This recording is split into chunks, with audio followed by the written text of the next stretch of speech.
11টা হ'ব লাগিব 10টা হ'ল আমি ইফালৰ পৰা একদম লৈ আহিছো ইফালে আনিছো লৈ আহিছো থৈ দিছো অলপ টাইমৰ কাৰণে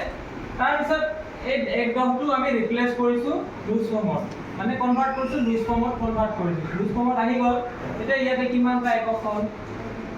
এটা এককৰ ঘৰ হয় না এককৰ ঘৰ কেইটা একক হ'ল 11টা হয়নে 11টাৰ পৰা কেইটা আঁতৰাব লাগে 9টা সো আমি 9টো মুছি দিও এতিয়া কেইটা আঁতৰাব লাগে 9টা সো আমি কেইটা আঁতৰাম এটা নাই দুটা তিনিটা চাৰিটা পাঁচটা ছটা সাতটা আঠটা নটা হলে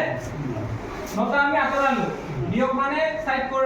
কৰা আঁতৰোৱা সো আমি এইবাৰ এটা কেইটা থাকিলে দুটা এই দুইটো আমি ইয়াতে বহাই দিলো দুইটো বহাই দিলো এইবাৰ এইটো ইফালে ইয়াৰ তলত একো নাই দহকৰ তলত একো নাই ওপৰতে আছে তলতে একো নাই এই দহকটো আমি ডাইৰেক্ট ইয়াতে নমাই দিম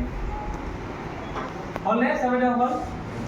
তো এনেকা প্ৰসেস বহুত টাইম কনজিউমিং হয় এনেকা প্ৰসেসত যদি কৰে আপোনালোকে অলপমান যদি টাইম দি যদি কৰে তেতিয়াহলে লৰা ছোৱালী মানে কনসেপ্টটো ক্লিয়াৰ হ'ব আৰু যেতিয়া কনসেপ্টটো ক্লিয়াৰ হ'ব তেতিয়া